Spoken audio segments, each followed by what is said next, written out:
The Vorthak had carved through 17 star systems like a scythe through wheat. Standing 12 feet tall on 4 muscular legs, its crystalline carapace gleamed with bioluminescent patterns that pulsed with each thundering heartbeat. 6 arms, each ending in razor-sharp talons, moved with fluid precision as it dismantled the Galactic Federation's finest warriors. The creature's 4 compound eyes saw in spectrums that most species couldn't even comprehend, and its telepathic roar could shatter minds across entire battlefields. Admiral Zexathara of the Centaurian fleet watched through the command bridge's viewport as another squadron of fighters was reduced to cosmic debris. The beast moved through space without any visible propulsion, its body somehow manipulating gravity itself to dance between laser volleys and missile strikes. It had already consumed 3 dreadnoughts, literally absorbing their hulls into its own mass, growing larger and more terrible with each victory. "All remaining ships fall back to defensive positions," the Admiral commanded, her forearms trembling as she gripped the command console. "Prepare to—" The Vorthak's telepathic scream cut through her words, and half the bridge crew collapsed, dark fluid pouring from their sensory organs. The beast was no longer content to simply destroy ships. It was savoring the terror it created. "Sir," came a voice from the communications array. "We're receiving a transmission from Sector 7. It's a human vessel." Admiral Zexathara's primary eye stalk swiveled toward the communications officer. Humans were a recent addition to the Galactic Federation. Barely 2 centuries since first contact, they were considered a minor species, physically weak, short-lived, with limited telepathic abilities. Most council members viewed them as curious pets rather than serious military allies.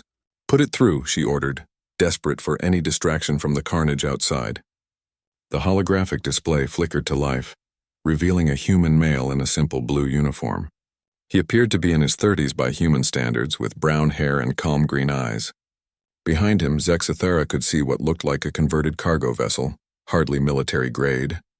"This is Captain David Chen of the Earth vessel Resilience," the human said, his voice steady despite the chaos surrounding them. "Admiral, I'd like permission to approach the Vorthak." The bridge fell silent except for the distant rumble of explosions. Zexathara stared at the human in disbelief. "Captain Chen, that creature has destroyed everything we've thrown at it. Your ship would be vaporized before you could—" "With respect, Admiral, I don't think it will," Chen interrupted politely. "May I proceed?" Something in the human's tone made Zexathara pause. There was no bravado, no desperation, just a quiet certainty that seemed completely at odds with the situation. Against her better judgment, she found herself nodding. "Very well, Captain, but maintain a safe distance and be ready to retreat immediately." The Resilience began moving toward the Vorthak, which had just finished consuming a Rigellian destroyer. As the small human vessel approached, the beast's 4 eyes fixed upon it, and its bioluminescent patterns shifted to a deep, angry crimson. The creature's telepathic presence pressed against every mind in the fleet like a crushing weight. But Captain Chen simply continued his approach, steady and unhurried. The Vorthak raised all 6 of its arms, energy crackling between its talons as it prepared to obliterate this insignificant newcomer. The gesture was familiar to every species in the galaxy. It was the same pose the creature had taken before destroying each previous target. Then David Chen opened a communications channel to the Vorthak. He didn't transmit complex mathematical formulas or attempt telepathic contact. He didn't fire weapons or deploy shields. Instead, he simply spoke a single word in Standard Galactic, his voice calm and clear. "Mother?" The effect was instantaneous and shocking. The Vorthak's arms slowly lowered, the energy dissipating between its claws.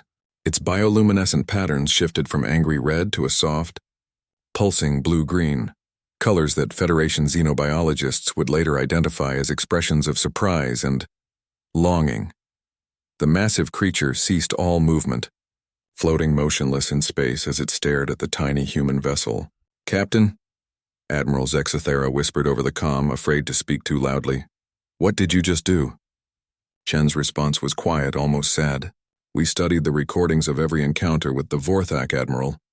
Every attack pattern, every movement, every sound it made, and we noticed something that everyone else missed." The human paused, his eyes never leaving the screen showing the motionless beast. "It's not hunting," he continued. "It's searching. The way it approaches ships, the way it examines debris before consuming it, this isn't predatory behavior. It's desperate. And the telepathic roars? Run them through a linguistic analysis algorithm, and you'll find they're not threats or battle cries. Then what are they? Zexathara asked. They're calls, Chen replied simply. It's calling for someone. Someone it lost a very long time ago.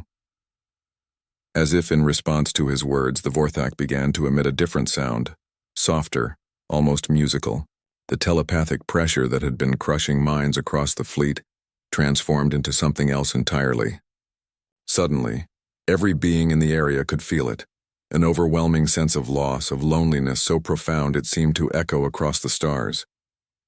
The Vorthak isn't a weapon or a monster, Chen explained, his voice gentle.